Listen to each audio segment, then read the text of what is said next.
Hey everybody, I'm Mike Shea from Flourish, and I'm here with my friend Enrique Bertran, the new BDM. Say hello, Enrique. Hi everybody in the chat. Thank you for joining us. Yeah, so we wanted to get together and talk about 4E, the 4th edition of D&D. Both Enrique and I played a lot of 4th edition of D&D. D&D 4E has kind of been a topic. I guess it was probably a topic 2 weeks ago, and now no one's talking about it. And given our general speed of things, we decided, hey, 2 weeks later, let's talk about 4E. But we're on delay. Yeah, we're on delay. But I'm sure it's a topic that'll come around again. And I thought, it would be interesting to kind of go back and talk about 4E now that we're like 6 years into 5th edition, right? It's been 10 years since 4E first came out. And what are our thoughts about it? So just thinking off the top of my head, since we don't have any kind of script or anything. Question. Hold on. Yeah. Well, hold on. I was gonna put an agenda together and ask you the question. Yeah. So I think the first question we need to start about 4E to me is, what is the thing you like the most about 4th edition D&D off the top? Sure. Should I answer that, or are we still going down the agenda? No, answer that. Answer that. I'm gonna moderate you on your channel. So off the top of my head, excellent. So off the top of my head, I would say not monster roles, but the monster types like minions, normal monsters, elites, and solos was a really good and interesting way to break up the types of monsters that you faced. And knowing that an elite monster was worth 2 monsters and a solo monster was worth 4 monsters and a minion was worth basically a fifth of a monster. It made encounter building much easier. It made sort of the systemic style of combat, but it also had problems too. But I won't talk about the problems. Off the top of my head, that's something I really liked.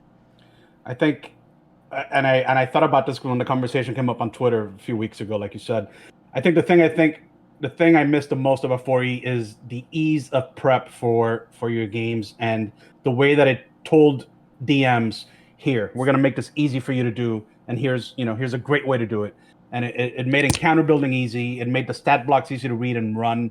The monsters were easy to run. Even, and I think this is this one is debatable. Even the way the encounters were laid out, it was easy for a DM to sort of pick up and skim over it a little bit, and boom, you're ready to go. And you could be gaming in a night, minimal amounts of prep necessary. Yeah, I think that's what I missed the most about the game. Yeah, just the other day, I can't remember why I decided to, but I pulled out the first edition, or the first Dungeon Master's Guide for 4th edition, because they had 2, and they kind of had 3 because they had the Dungeon Master's kit. And I looked at the encounter building rules in 4th edition compared to 5th edition. And they still had a lot of this, like, compare the experience point bonuses of how much a monster is worth with the level of the characters and stuff like that. But they all matched, and it meant that in your head you knew that like a normal level 13 monster was the equivalent of a single level 13 character. And because you knew that, you then knew how much an elite is worth, and you then knew how much a solo is worth, and you knew how much a minion is worth. And then you could scale it up and down based on that in your head. So they had an encounter building system that you could build in your head. But right. Those, so, and yeah, so I guess before we get to complaints, the interesting thing is I can also argue why both of the things that we talked about are also not that great at the same time. But I don't think we want to dive right into things we didn't like about 4th edition. What else did you dig about 4E? I don't know. I'll throw one out while you're thinking. You know what it is? It's a lot of stuff. No, but you know what it is? That was such a big part of what I liked about 4E. Mm-hmm. That to think of other things that I liked. I mean, over the years, there's so much more I started disliking about it. Mm-hmm. But the big standout of what I loved about it was the way it treated DMs. Yeah, I never experienced it as a player, so I really can't talk on the player side of things, for example.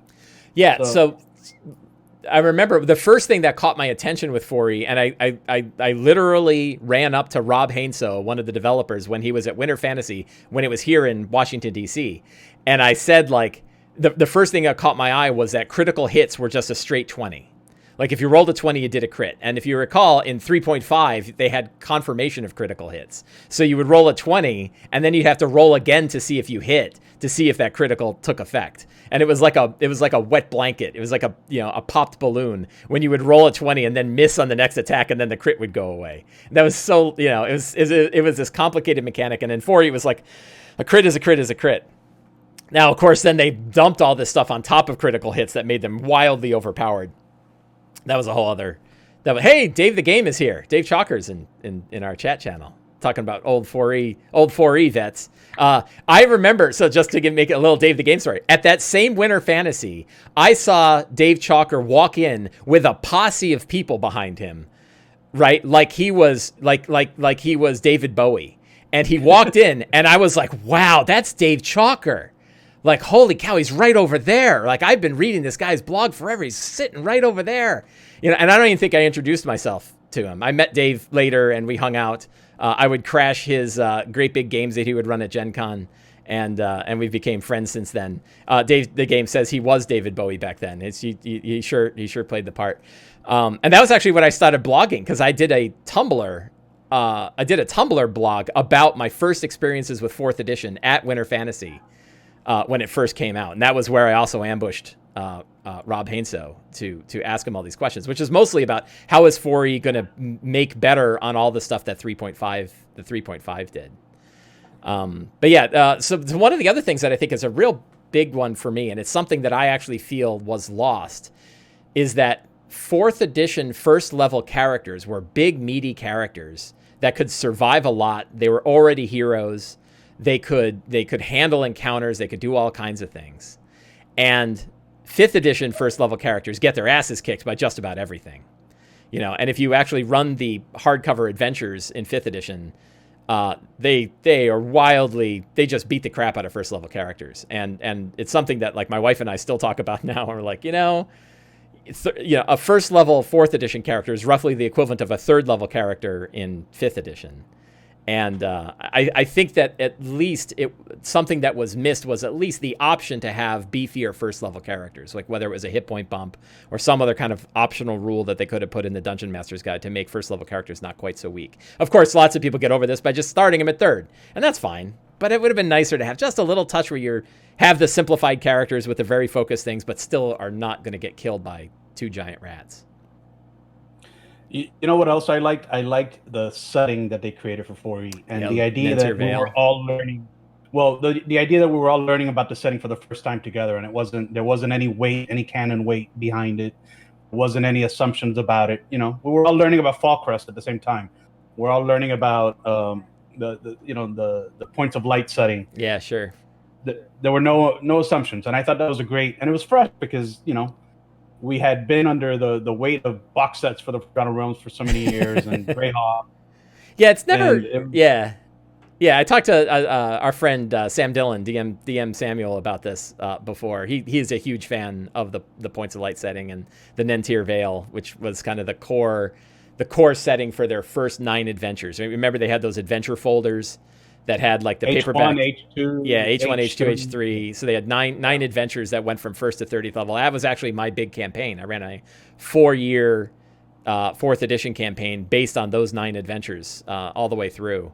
And that the way it sort of expanded out the Nentir Vale, and then it got into the Feywild and the Shadowfell, which were kind of new planes. So it was a very unique setting, and I know like Sam is actually taking pieces of it and bringing it into his 5th edition games. I don't know if he's run Nentir Vale, but I know like he's taking what's that the crawling god?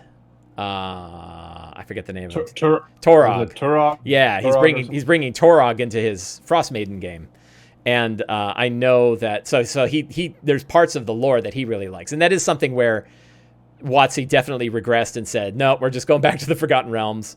We're going to go on the Sword Coast, and we're going to focus on the Sword Coast. And not being a Realms guy, like it never bothered me that much because I was never too intimidated by the amount of stuff that existed previous to like what 5th edition had. And the idea that it focuses on the Sword Coast is perfectly fine with me. It's not like Nentir Vale was very big. So there's a lot of complaints of like they've been focusing on the Sword Coast and they've never gone anywhere else. And it's like, well, yeah, but I mean, you can always play wherever you want. Right. And poor people in the Sword Coast. So many things happen. I to know them so many bad things. Like how many different gods have come and they're like, I just want a farm, man. I got my farm, and freaking Tiamat's flying over every other day. Terrible, So poor people. yeah. What else? So Yeah, go ahead.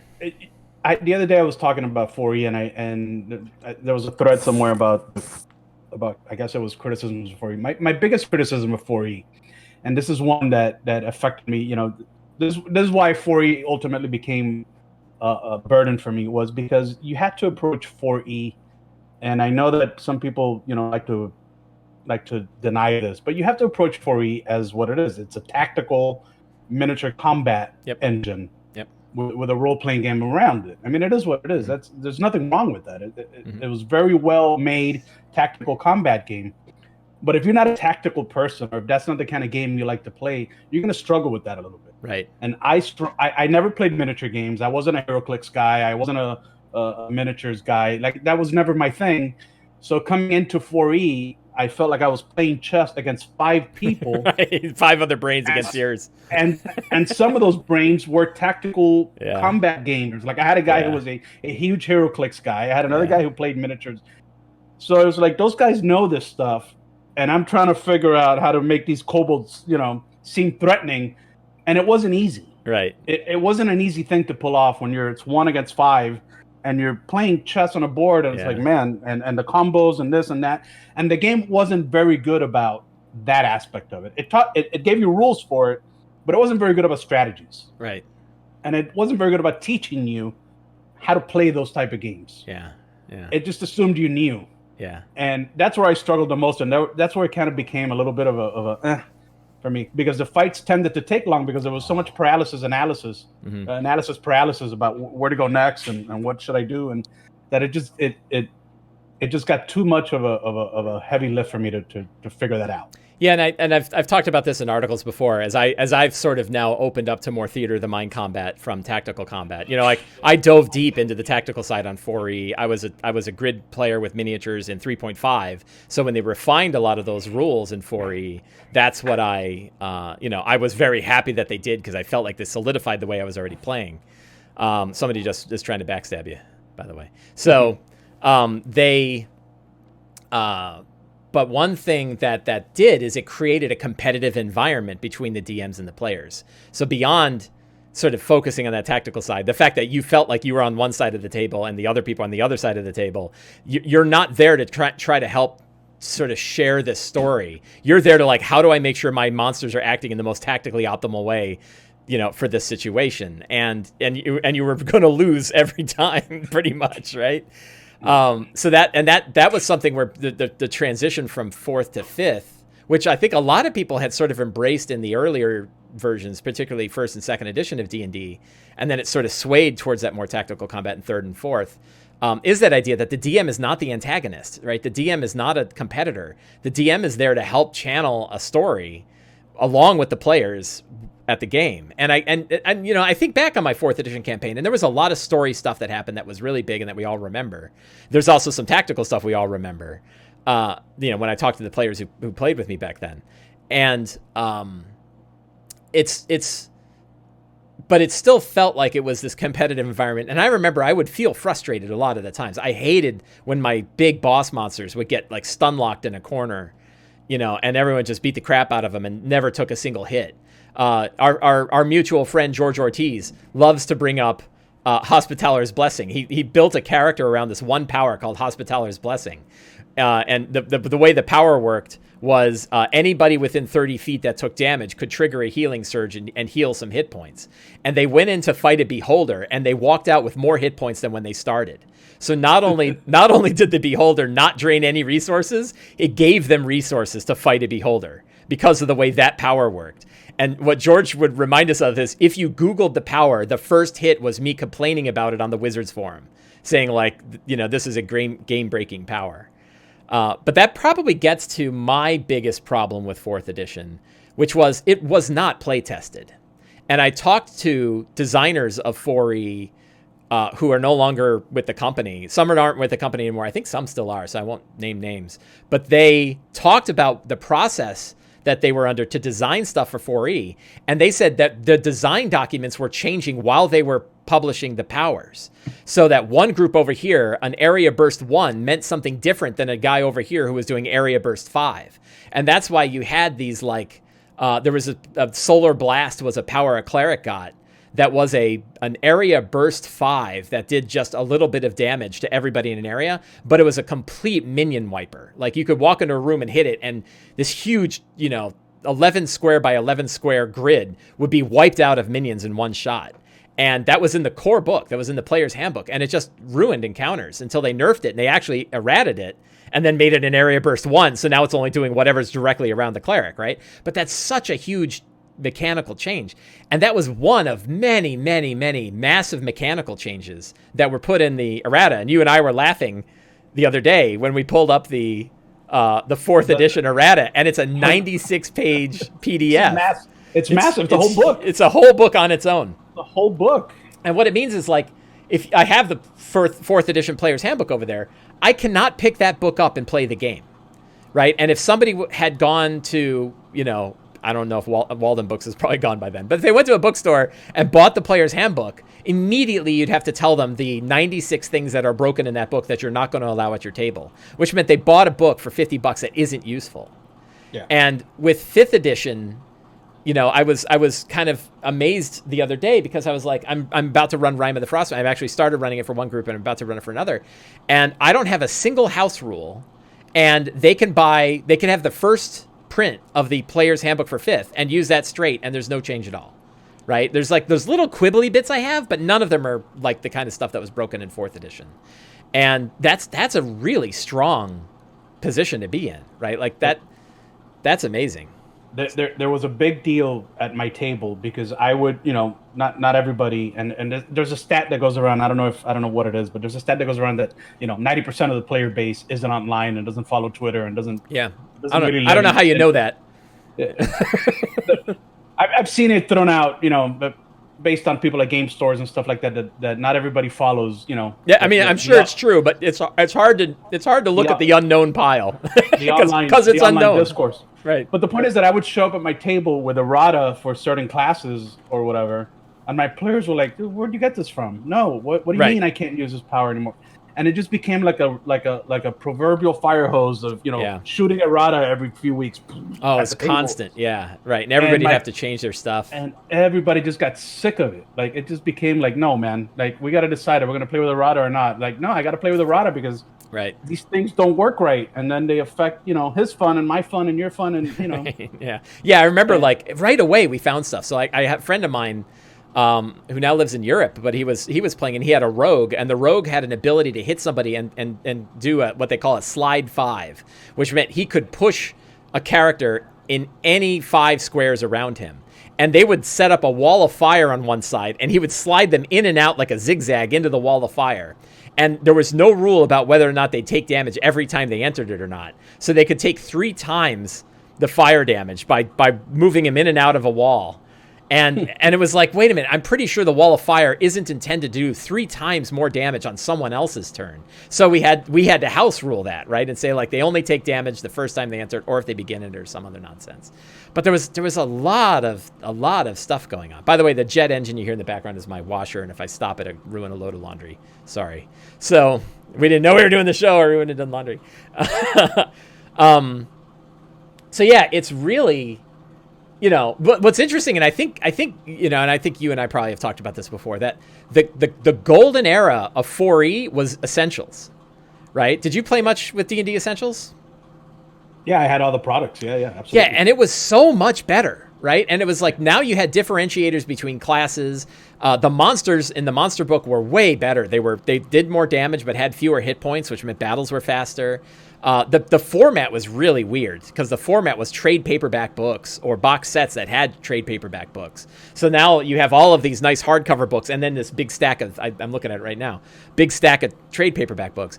And it's like, but by the time that came out, it was already too late. Like Pathfinder was already pretty big at that point. And the, everybody who had an opinion about 4E already had their opinion set. And players who played 4E, a lot of stuff got nerfed. So like the Ranger for the player's handbook was way stronger than the Ranger in the Essentials kit. So it was really hard to get somebody who played with a player's handbook to then accept the Essentials characters because they were so much weaker. And I remember my players are just disappointed. Like I'd say we're going to play Essentials only. Like that was my house rule, is any book that came out from the time Essentials came out forward, those are the ones that are allowed. And they just hated it. They were like, what about Twin Strike? And I'm like, Twin Strike is overpowered. Right? It's like, it's twice as much damage as it should do. So, so that, you know, it's really interesting. And I think a lot of people have speculated, like, what would 4E be like if Essentials was the first version of it? Right? That's an interesting thing to think about. Yeah. I don't know what the answer to that is, but I know that, like, when we moved on to, we never picked You moved up to Dragon Age, right? I moved to Dragon Age, Yeah. and we loved Dragon Age. And yeah. when 5e came around, I said, "Oh, this is very similar to Dragon Age. I love this." That's why I fell in love with 5e, because it was more or less what I was already playing. Because Dragon Age to me was a very different game from 4e, right? And 5e to me is a very different game from 4e. So I saw more of a thread between Dragon Age and 5e than I did between 4e and 5e. Yeah, and we really enjoyed it. But the Essential stuff, like if 4e had started with Essentials, I think it could have been a lot more successful. I think part of what killed 4E was not just the errata that we've spoken about. I also think the marketing part was was not really good marketing. I don't think telling people the game you like sucks, play this instead, it is a good marketing strategy. Right. There was a lot of ego. There was a lot of there was a lot of ego that surrounded 4E of like, we're D&D and we're going to push it to you. There was also, I mean, at the time there was this big like video games are eating our lunch, and not to get into the whole D&D is World of Warcraft argument, which is a whole other problem, but like there was definitely this online component to it, which you might argue was like a few years too early compared to the online setup that we've got now, right? Where like, I don't know if you're playing like I'm playing, but like all my games are online now. And I'm playing 3 games a week on Discord with D&D Beyond and Avray and Owlbear Rodeo. I know, the rest of the world is using Roll20, and they've got a whole VTT there. D&D's become a video game. You're playing it on your computer. Right. Like I realized, like I have my, I just did my show earlier about running Descendant Avernus. The number of times I've cracked open this book is pretty small because I have it on D&D Beyond. And it's so much easier for me to like quickly look things up, and I can do it on my phone, and it's just, I've got things everywhere. So you could argue that it was a little too early. But one thing that I think is interesting about 4E compared to 5E is that with 4E, they started with a character builder. They actually had 2 different character builders, I think, or maybe more. And the game was really built around the idea that you were going to use an online character builder. You weren't going to just pull out the book and write stuff in a character sheet. Like you couldn't do all the math, and you couldn't figure out all the powers. And the powers themselves came on sheets of cards. Remember, like you'd have like a nine card sheet that showed all your powers and all the calculations done. There's no way you were going to do that by hand. And for the first at least 3 years of 5th edition, 2 or 3 years of 5th edition, we had no builder. It wasn't until D&D Beyond came out. There were a couple like PDF builders, the More Purple, More Better, or whatever it's called, was something that people used a lot, which I think was bootleg. Yeah. But people did do hand-done character sheets. And you can. I've got one of my players who just doesn't do Beyond, and he just likes doing hand-drawn character sheets. And he's perfectly fine. Beyond. Yeah, do you do everything by hand, or do you have any digital tools? I don't run my games with Beyond. If Roll20 has a sometimes I'll get a Roll20 campaign, maybe, not always, and if not, I'll just do my encounters by hand. I have a good workflow with Roll20, so I know how to use it, and I'm pretty proficient with it, so I don't have a problem. Yeah, and for most of the time, I use the books. Like when I was playing at the local game shop and playing at my home game, I kind of liked just having the stack of books. And I, a lot of people are like, oh, I got to have my monster sheets on special cards. And I'm like, no, I'm good just looking it up. Right? Like I have little tabs, and I'll just pull up a tab and read a stat block and go. So I think that 5th edition it's a lot more robust. It's a lot more durable as a game because you can just play with the 3 core books. You don't need anything else. You don't need an online tool. You don't need any online connection. No, I've talked about before that like this game can survive a nuclear war, right? That like as long as there are physical books out there, it's fine. And if one person has a set, a D&D game can happen. Where 4th edition, I think like once the character builder went away, I don't think a lot of people are playing 4E. You know, we were looking at the D&D, the Roll20 statistics for it, and I think almost every other version of D&D is played more than 4th edition is on Roll20, which is a shame because like there's something there. You know Scott Fitzgerald Gray, right? The editor. So we were talking about it the other day, and he brought up the fact that like if it had been called something like D&D Tactical, right? Yeah. That it might have been a totally different experience if it was recognized that this is, if you want to play more of a tactical grid-based version of the game, we wired one that's really tight here. Yep. You know, and it's a great game at that. Right. And it would be really solid at that. Like the old Final Fantasy Tactics PlayStation game. Yeah. Yeah. You know, it was on a grid-based Final Fantasy Tactics, you know, reskin. Yeah. Call it that. Yeah. You know. So optional rule in the stream chat said the only thing 5th edition won't survive is 6th edition. And I completely disagree, because I think if 6th edition came out, there would be a split, and there'd be people like me who are like, I'm pretty good with 5th, and they could play it forever because 1st edition has survived. BX, I just bought the Old School Essentials book, which is essentially a copy of BX from frickin' 1978, and people are playing that. So the game can absolutely survive versions and has survived versions, because all versions of D&D, with 4e being lower on the list, are played now by people. So let me ask you a question. If you could bring in something from 4e into 5e, what would you bring in? The encounter building rules. The encounter building rules? And in particular, so one thing that I noticed when I was rereading, like I don't know. I like to think I'm smarter now than I was then. And I didn't know it then when I was reading it. And now I've spent so much time like analyzing how 5th edition does encounter building, that one of the interesting things about the way encounter building is built in 4th is they do not account for the number of monsters.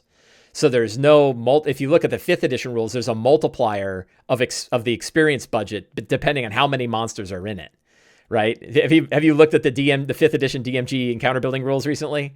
I use Kobold Fight Club. Right, you use Kobold Fight Club. So Kobold Fight Club is doing it for you. There's a dial that goes between like 1 and 2.5. That's the multiplier of the experience budget dependent on the number of creatures. So if you add 1 Sturge to an encounter, the whole needle goes way off to the right? Because all of a sudden you go from 3 monsters to 4, and that's where it goes from like a 1.5 to 2, and then it multiplies the whole budget for everything. It's the worst. It's not accurate, and it sucks anyway, even if you follow it. And B, it's really complicated. So who the hell's going to follow it? So everybody use like Kobold Fight Club. The D&D encounter builder in D&D Beyond does it. I actually came up with my own rule of thumb that is way easier, that works for me almost perfectly, and it's something I can do in my head. But when I looked at the 4th edition rules, they don't account for the number of monsters. They just say, here's your experience budget, and you can essentially, here's your total amount of experience points for an encounter. Buy whatever monsters fit in that experience point budget.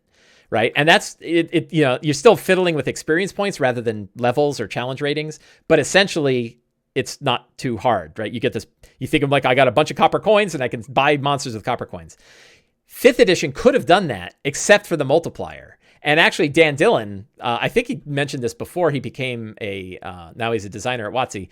But I asked him recently if he still believes in that. And he said, I just skip the multiplier. I just ignore it. And so he uses the 5th edition rules the same way the 4th edition rules work, and says it works just fine because you just don't care if you have a lot of monsters. The action economy goes up, goes off the needle, but who cares, right? The reality is characters are so powerful, they can handle it anyway.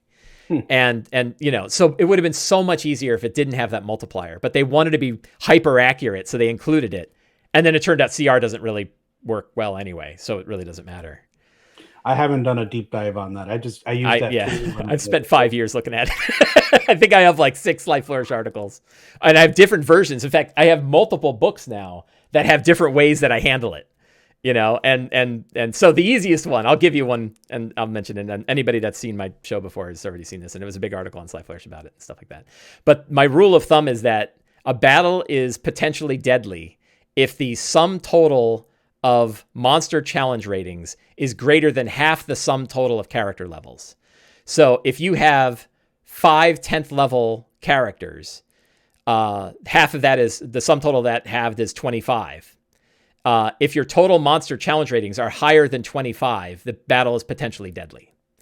right? And it says potentially deadly because sometimes it's not deadly at all. I ran like double that yesterday, and I didn't kill the characters, so it can go off the scale. But it's a nice, easy one I can keep in my head, and it works. Yeah, and optional rule brings up, hey, the official module designers don't seem to pay any attention to CR, and that's absolutely true. Everyone heard me. Well, I don't know. I'm going to say everyone because I'm sure everybody spends a lot of time thinking about what Sly Flourish has to say. But Sefik from Rime of the Frost Maiden, you're running Rime, right? I finished Rime. You finished Rime. So Sefik is a challenge rating 3 monster that they throw at first or second level characters. He's like, he's going to murder them, right? And everyone's like, but there's circumstances. And I'm like, maybe, but he's still way higher than he ought to be if you're going to use their own rules. Like, this is a book from Wizards of the Coast that is not using Wizards of the Coast rules, right? Like, whatever, I know you guys had just to clarify, I finished Rime because I started Rime in the later chapters, not because I read. I remember hearing about that, yeah. And I know you guys were talking about that. That's one of the enemies that comes out in the before chat, whatever it's called, the 2 little adventures that set up the story. Yeah, the cold. Right? They call it the cold open, right? Or the cold opens, right? Yeah, the cold opens. Yeah, and the argument. So I've heard all the arguments either way, right? And one argument is like, well, yeah, you get the quest at first level. That doesn't mean you finish it at first level. Maybe you get another quest. And I'm like, how come it doesn't say that? Right? Like, I paid $50. Tell me how to run your game, right? And instead, it's like, no, you figure it out. Like, I think that the hardcovers is a whole other conversation. We could spend 3 hours on. Let's talk. So somebody brought up 13th Age. Oh, go ahead. Let me get back to 4E. Yeah. If you could pick one product, one book or one product that you say this is a marquee 4E product that I could easily say is the best, the best 4E product, what would that be? I'm gonna go with Gardmore Abbey. Is that the adventure that's included in the DM's kit? No, Ruins of Gardmore Abbey was its own box set. It was a big adventure. Give me a second. Pull it up here. Got it sitting right on the shelf. In any case anybody thinks I don't like 4E, I've got all of it like sitting within. Yeah, that's the one I'm thinking about too. Madness of Gardmore Abbey. Yeah, and so who wrote it? James Wyatt, Creedon Broadhurst, and Steve Townsend wrote this. And what I liked, it comes with, it was one of the few products that had everything in it you needed. So one of my complaints about 4E is it was a grid-based game that didn't have a grid at first. And like dungeon tiles came out later, and then the adventures didn't use dungeon tiles. And it had all these maps, but none of the maps had any way for you to buy another Wizards product that could give you the maps. There were all these problems. That has great maps in it. So this one had all the maps that you need. Yeah, you could reuse for other things. Right. It had a bunch of maps. It had 4 adventure books, 4 32-page books, and it had a full version of the Deck of Many Things, which you can still use. I think I have it. Yeah, I got it all. I got it all in here. So I ran it, and I hey, look, I have my Deck of Many Things. Here's another good one. Here's another good one, Mike. Yeah. Did you ever play Reavers of Harkin Woods? Yeah, I didn't. I never played it, but that was one of the ones that came in the DM kit, right? Yeah, this one's a really good one too. I was looking through this the other day, trying to. And that's what I mean. Like that was their heyday. Like they nailed it with all that stuff. Because at that point, when the Essentials came out, you had dungeon tiles, so you could build the dungeons. If you looked in the adventures used the dungeon tiles to make the dungeons. So it was and it came with tokens. You remember, like that was when the Monster Vault had all the monster tokens, which meant you essentially got like. Everything you needed was in the box at that point. For a tactical game, like that was the pinnacle of. Here's another. And it took them years to get that. Another big complaint I had, and this is one that, keep in mind, I sort of skipped 3E. Like, right, I didn't do a lot of 3E, and especially not as a DM. And any 3E experience I had as a player, not as a DM, right? Right. So I open up the 4E books, right, and I see these battle maps and these beautifully illustrated, Mike Shea battle maps. But then you start counting this. Mike. Sorry. Just in case nobody convinces. Yeah, nobody thinks they're me. I had nothing to do with it. But then you look at the size of the maps, and it's like 30 squares by 50, and I'm like, how am I supposed to? What am I supposed to do with this thing? Like, how do I recreate this at the table? Wait a minute. You should get the Beetle and Grimm Curse of Strahd box set. It has a floor of Curse of Strahd that is 6 poster maps, 6 full size. Oh, you do? Have you tried laying out the bottom floor? I'm sorry. Hold on a second. Yeah. Have you tried making the bottom floor? I put all the maps out on the floor in my living room, and it's amazing. I have one room in my house where I can actually put the bottom floor out at once, and it's my kitchen because I have a big open kitchen. It's the only room in my house where I can do it. That set is ridiculously good, man. I don't understand. I used to be a naysayer. I used to say, nah, Beatles and Grahams, that's too expensive. I got that Strad box, and I'm like, wow. It's like a clown car. It's like a clown car of accessories. You're like, oh my God, look at all this stuff in this thing, right? Yeah. It's amazing. It's amazing. But the 4E maps, I looked at those, and I'm like, how am I supposed to do this? What am I supposed to do with this? How do I recreate this? Like, and that was something that I'll never forget. Like looking at those maps and saying, "Wow, man, these maps are sure pretty to look at, but this is not usable. Like, how am I supposed to? I can't draw like that. I can't." Right. Yeah. Right. Where am I? Right. They didn't have the game. Kind of had all of these products that would have supported it that weren't out, and you would have to buy them from other companies. To get them. You remember the dungeon tiles didn't match the maps in the books. Right. And then when they started using dungeon tiles, you couldn't get them anymore. In the adventures, you couldn't get them. Yeah, they were crappy. You go to Amazon and they're $900 because they ran out. And they look crappy when they drew them out of dungeon maps in the books. I'm like, this looks like crap. It was like it had all these sort of like product lines that were all sort of like randomly scattered. Yeah. Until Essentials came out, and then all of a sudden they all landed on the same thing, and you're like, you'd buy that DM kit, and it had the tokens for all the monsters, it had the maps for all the dungeons, it had the adventure books, it had all the rules, it was all in one box, and it was a reasonable price. I think it was like $30, right? And but by then no one cared. Everyone was on to new things. I have like containers like filled with old dungeon tiles that I don't know what to do with. Yeah, I still got them. I have a big wicker basket. The funny thing is I'm getting ready to give them away at my next local game convention because I just never use them. And then COVID hit. So now they're still in my, they're still in my closet. And they're just like mixed in with all the different sets. Mine are all in big dusty Ziploc bags. At least the tiles are in good condition because they've been encased in Ziploc for 5 years. I have one shrink wrapped Dungeon Tile Set 2. Really? I don't think I never even opened it. It's just sitting there. They still sell them. So now they have those master kits, which is like they have the city and the dungeon and the wilderness, and they're a lot of reprints from the old kits, but they're bigger and have a lot more tiles. I don't see me using dungeon tiles ever. Somebody brought up earlier, and they said like how does fourth edition feel from a, I'm not saying this right, but like the tactical differences and similarities between fourth and fifth edition. Right. And I think they brought up the fact, and I think you and I have had like big Twitter arguments about this on whether or not fifth edition is considered a grid-based game. Right. And I argue it is not a grid-based game. It has fixed distances with 5-foot intervals, but that doesn't make it by default a grid-based game. And I think the major difference in fifth is that you can get all tactical. All the materials are there to have a very tactical game. You look at your Battlemaster fighter, and you have all sorts of like little fiddly bits. You look at a lot of the feats of like, if I'm next to a character, I can block the attack that's coming to the guy that's next to me. But all of them have options to run them without being on a grid. You don't need a grid in order to play. And there's, I've heard people have said that there is no such thing as 5th edition D&D without a grid. And I'm like, what have I been doing for a year? Right? Like I very rarely run on a grid. I run it for boss fights, and that's about it. And the rest of the time I do everything in Theater of the Mind, and it kind of works, right? But the argument I've heard, and I run 5e on a grid, right? Down to the smallest encounter. You and most DMs do that. Yeah, only because my players prefer. Right. I guess I'm not the most descriptive person, so I don't give all the information. I don't detail the room down to the last crate in the corner. Right. So they'd rather have a grid and see it. But shit, I lost my train of thought.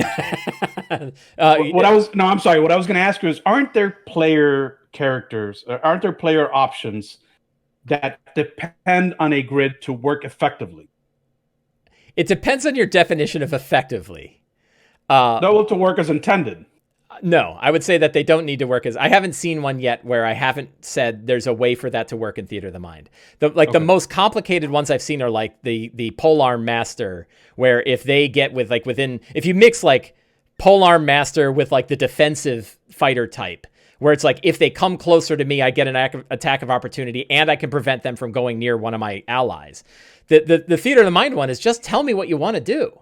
So like if a player says to me, I want to make sure that I'm more than 5 feet away from an enemy and that if they come within my range, I want to be able to hit them with an attack of opportunity and ensure that they're not hitting my buddy over here. Just tell me that and I'll make sure it happens, right? Like the hard part is that it's hard to convince all players that you're on their side and you want them to do cool stuff. So it's like, just tell me what you want to do and I'll figure out how to do it. But most of the time, like there's no facing in 5th edition. There's no, like if you look at the optional rule for flanking in DMG, which I think about half of, the last poll I ran, half of my polled Twitter followers or for people who saw the poll, half of them use the optional flanking rules and half of them don't. But there isn't the idea that you have to be on the opposite side of somebody. It's just if I'm attacking an enemy that's adjacent to another ally of mine, I get a flank bonus, right? I get advantage. And that can be done in Theater of the Mind. So I think they've been pretty careful to ensure that just about every power can be done without needing to be on a grid. An argument would be something like lightning bolt. And I had this discussion with a friend of mine. He and I have been playing D&D together for 15 years. And he wanted to line up a lightning bolt that against mounted targets. And I was limiting the number of mounted targets he could hit with the lightning bolt. And he was like, why can't I hit both the rider and the mount? And I was like, well, the mount is large, the rider is medium, and the lightning bolt is only 5 foot in diameter. And you have to hit with more than 50% of the bolt in order to do the damage, and you're not. So you can either hit the riders or the horses, but not both. And that was one where like we went back and forth. And, but to me... What if you hit the saddle? Right. And so, the argument, and so Dave brings up lightning bolt and fireball are similar causes for the argument against Theater of the Mind. And mine is like, you can hit any 3 targets, right? Like you want to blast somebody with lightning bolt, you hit any 3 targets. Fireball, you can hit 4 targets, or you can hit 6 if you're willing to put an ally in it, right? And so like, there's some simple rules that I think a DM can put in place that vastly simplifies attacks and actually gives more agency to players because you don't have to worry if they're lined up or not. If I tell you can hit any 3 enemies with a lightning bolt by moving around and firing it, you're going to get better options than if you have to monkey around with a grid in order to line people up to hit, and then you're only going to get 2, right? So I think so Dave says that's a house rule. It's actually not. In the Dungeon Master's Guide, one of my favorite pages, it's not really an optional rule. It's under like the DM kit, like DM options or DM advice, I don't know what the hell they call it. But essentially it says like, if you want to figure out how many targets, so it states the DM gets to decide how many targets something hits when it makes sense. But if you want something, you can basically take the area of the effect and divide it by a certain number, and it tells you how many targets. So a fireball, for example, the radius is divided by 5, and that's how many targets you can hit with a fireball. So that's why you can hit 4 targets with a fireball. But then the DM always gets to describe. But Dave brings up an interesting point, which I think is a philosophical difference between 4th edition and 5th edition, getting back to 4th edition, which is 4th edition, they stated this when they made it, that 4th edition was built to standardize dungeon mastering. Right? One of their goals with 4th edition was to make sure that as a player, your experience would be pretty close to the same, regardless of the skill level or of the biases of the DM that you were playing with. It was a very organized play approach. We want to make sure that when you go to organized play, wherever you're sitting, you're going to have a similar experience. So they really put a lot of shackles on DMs to make sure that things worked a certain way. And 5th edition got rid of that completely and said the DM is responsible for running the game, and let's hope that they're good. But, I mean, that was also because 4E was it was aimed at almost at organized play right from the onset. I mean, the organized play program for 4E was a great, by all accounts. I don't do organized play, but by all accounts, the encounters program and all that stuff really helped grow the edition, and it was a really successful program. Right. And I think, part of that approach is due to that. Right. Right.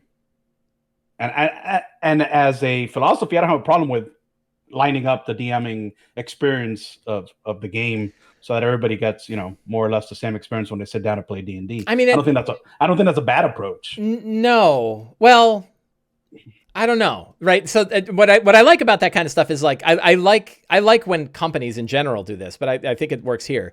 That when you have a philosophy behind a game and you can argue the opposite side of that philosophy and it's still a reasonable argument, that means it's a pretty good opinionated philosophy. So if you say like this version of D&D is going to build a baseline expectation for dungeon masters, or the other one is we're going to give dungeon masters a lot of we're going to give them the agency to run the game how they see fit, which is the 5th edition model.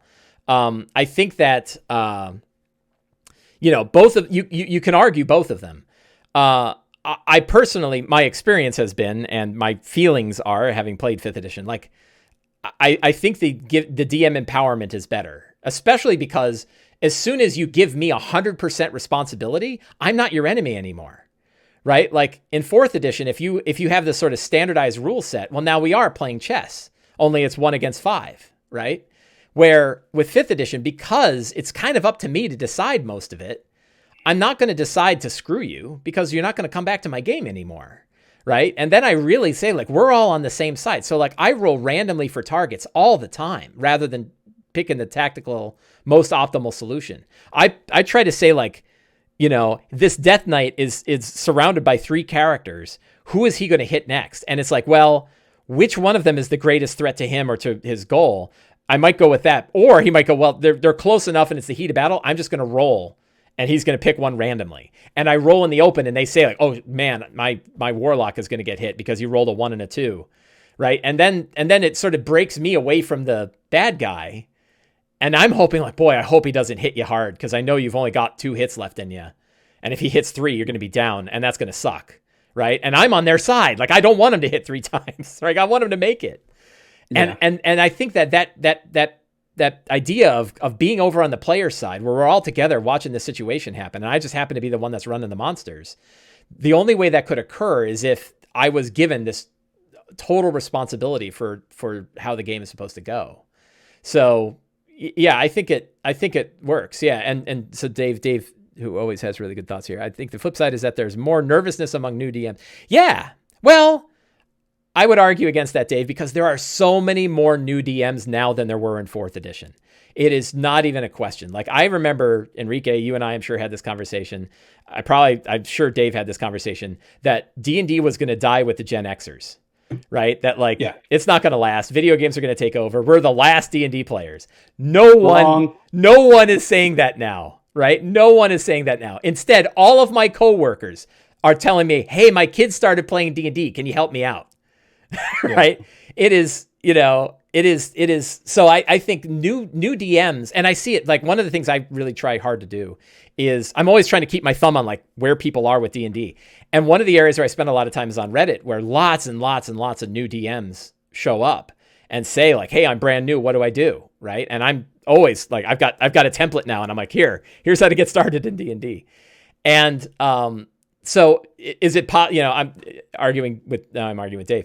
Not arguing with Dave, but is there nervousness with D&D? There's probably a nervousness either way because like it's a big heavy game. 4th edition was a big heavy rules game, and trying to figure out those rules was hard. And if you think about the way 4th started, you didn't have any of the tools you needed. It's like, what am I supposed to do with this map when there's no map, right? Like I don't know about flip mats, and I don't have dungeon tiles, so I'd argue that probably it's an intimidating game to start. But I'm seeing way more people starting now with 5th than anything else. And the popularity's gone up. I heard a news thing that said it's 30% growth last year in its 6th year. Yeah, that's crazy. So we're here talking on your Twitch channel about D&D. Yeah.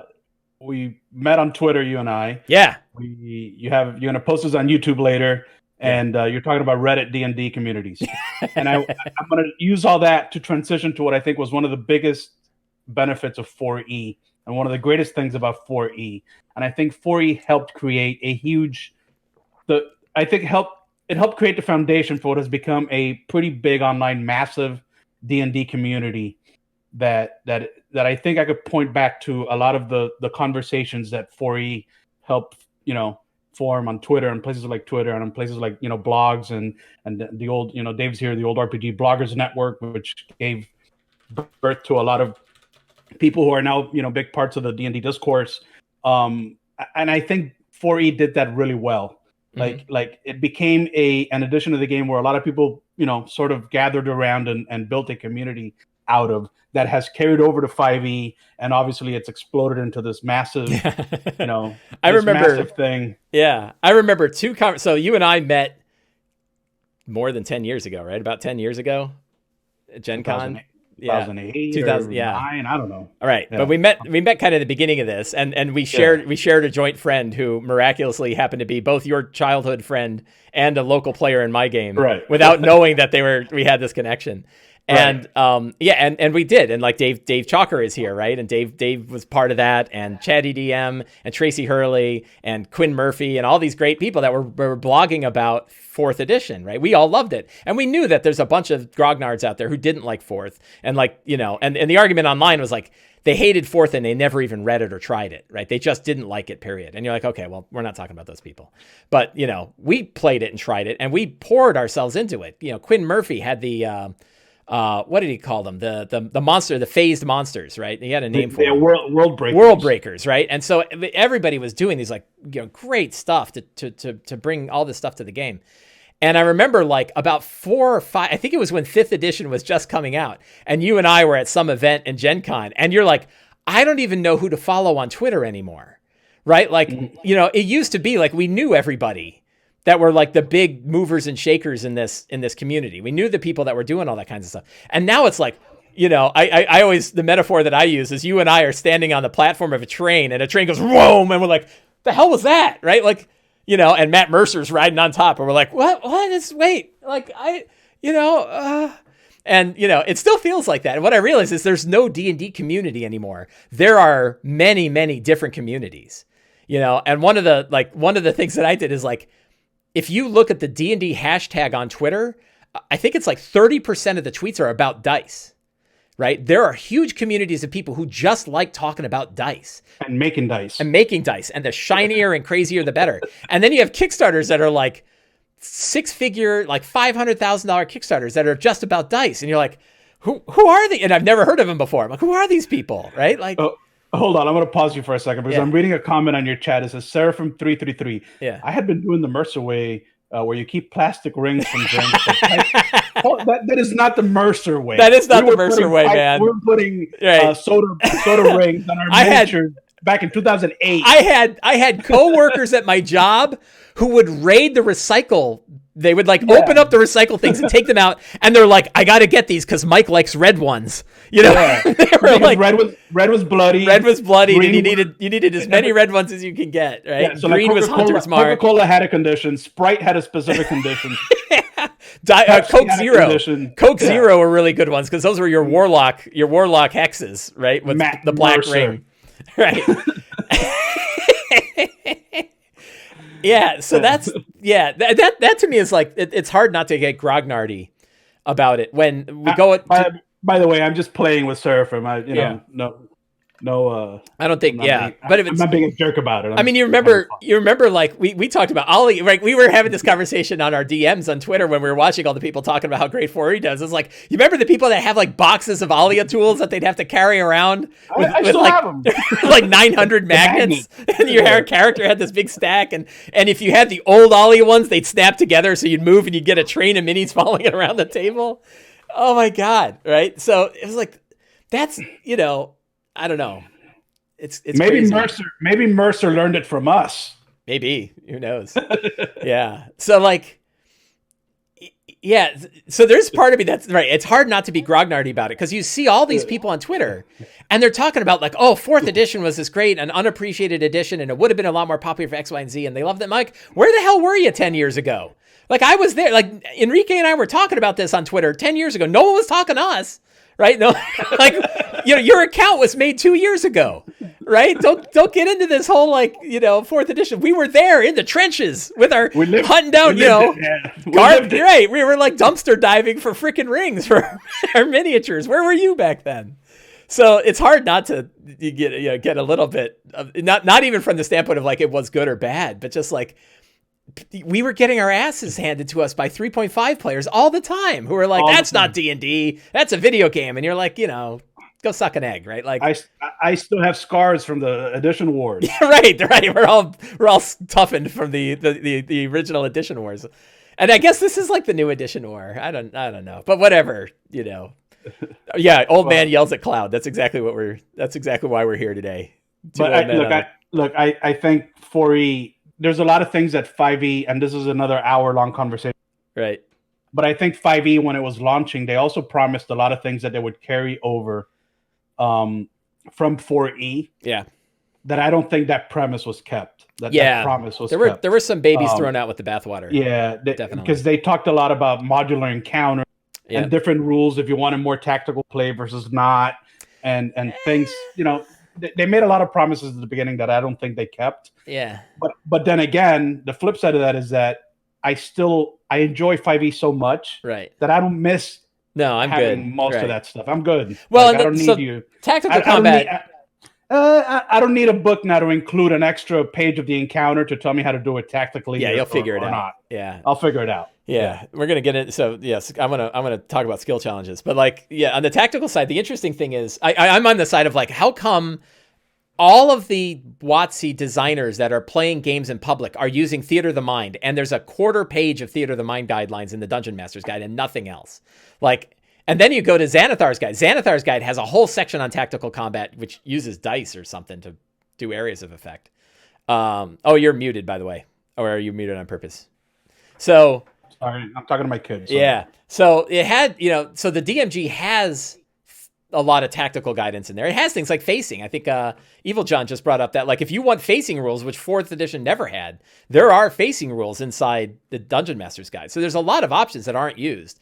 And then there's some like the flanking rules that are, right? And so I think there's a fair bit of tactical. I actually wish it had better guidelines for Theater of the Mind, because we're all making them up. And so is WotC. You watch, I just watched Chris Perkins run a game for the cast of Stranger Things completely in Theater of the Mind. And it's how come you're not articulating that in some kind of product? One page in a book like Tasha's would help so many people figure out how to run Theater of the Mind better than they are. If we're going to go down that route, I mean, you're right. They give you pages of books in Tasha's and Xanathar's with little diagrams for the miniatures and the tacticals and the tokens and this and that. Right. But you don't do that for Theater of the Mind, and yet you claim the game is by default Theater of the Mind. Right. Or not even by default, but but they're playing it that way. Chris Perkins gave away he had a 50-gallon drum of miniatures. It was probably worth, I don't know, maybe 6 figures, but certainly 5 figures. And he gave them all away. Yeah. Guests would come in and he'd just say, here's some miniatures, take whatever you want, until it was empty. It was every miniature they ever made, Wow. And he had this huge Tupperware drum of it and gave them all away. So they don't use Theater of the Mind. I was talking to Jeremy Crawford, and he said that the whole staff uses Theater of the Mind. I don't know if that's still true, because now they got new staff members on board, and they might be, for all I know, they're doing more gridded play. But I could tell you, when they're running online or they're running at conventions, they're using Theater of the Mind. They don't use a grid. So it's why don't they capture their own experiences and put them in something? And I'm well, I'll do it, but no one listens to me. So I think when I played at D&D Live, the Avernus stuff, I think that was all Theater of the Mind. Right. I tell you, you go and you look, and most of it's Theater of the Mind. Skill challenges. How do you feel about skill challenges? It's a big piece of 4E that didn't make it over to 5th. And good riddance, because I don't think You and I both. I never... Skill challenges was like doing your income taxes, as far as I'm concerned. It was here's this sheet, and you've got so many successes between so many failures, and you have to do these certain things. I literally would print out like doing your SATs. Or voting, it was they try to codify something that we were doing already. Right. I want to try to get over this wall, and then I'm going to try to open that door. Okay, so you're going to make a climb check, and then you're going to you're going to try to pick the lock. Okay, right. I don't need to count successes versus. It was too codified, and it didn't need to be. Exactly, and the way you brought it up is exactly the way it ought to be, which is improvise based on what the players try to do. Right. So the problem with skill challenges is there's only so many things you could do, and you're no, if you want to ride the boat down the river. One of you's paddling the boat, one of you's guiding the boat, one of you's fighting Kutoa, right? Which one of you wants to do which? And it was the problem is it added the structure when it was improv was a far better way to handle it. The thing is that it also gave you the steps. It outlined steps, and then my question to the DM was, are players supposed to guess that they're going to do this? Or am I supposed to just tell them, you're going to get on the canoe and you're going to hit the alligator with your paddle? Yeah. I never understood. I didn't understand what that meant. If the players want to crack open the safe with a shovel and then steal, right? Like trying to rent them out. Just don't plan them. What if they don't? What if they don't come to that conclusion? Right. Or they come up with something completely different. Or what if they cast a spell and levitate? And you're like, oh, what? Levitate? Like, you can't. A frog counter spells. Like, what do you. So we had a couple people in here that are talking about their love for skill challenges, and both of them have said, yeah, you're right. We do improvise them.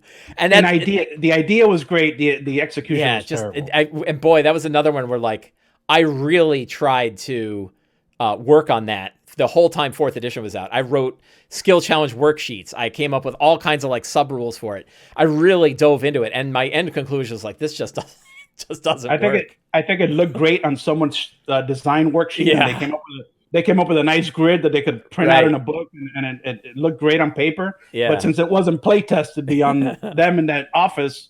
Yeah, Evil John says skill challenges are just playing D&D, and I'm like, pretty much. Right, like it does bring up something that I changed. I had a wonderful, a wonderful sort of epiphany from our other friend Dave Hartledge, DM David, and we met at a convention, and one time he like looked at me, he's like, "Do you realize how much you've changed, or your writing has changed in like the last 4 years?" And I'm like, and I kind of thought of like, I guess it really has. And that's kind of the example of like, before everything was really codified and rigid. And now I'm like, I don't know, roll a skill check, and there's something really powerful about moving to situations instead of defining the mechanics of something. So the idea of like, you're on a boat going down some rapids, like that's the situation. And then you let people react and you react to how they react. It's a much better way to go than like the down the rapids skill challenge, which is what they used to have. I think that down the rapids one is actually one that's used, which is like, how are you going to do this? So yeah, it's interesting. I wonder what people feel is missing from 5th edition in the area of skill challenges and what they want, and whether or not that would actually be good, because I don't think it would be. Man, you got an army of people behind you. Yeah, I think I'm going to have to... We'll call it a day. We're at an hour, so I got to call it a day. All right, my friend, thank you for coming on and chatting about 4th edition. And all the people in the chat, thank you for coming. And Dave, I'm going to take you up on that. Let's talk about gridded play one day, and we'll do the exact same thing. Only instead of let's talk about 4E, it'll be let's talk about gridded. Let's talk about tactical combat. We will pick up this chat later, because I think it's a good chat. Awesome. Thank you, my friend. All right, Mike. Always appreciate it. Thank you all on the stream, and we'll see you later. Bye.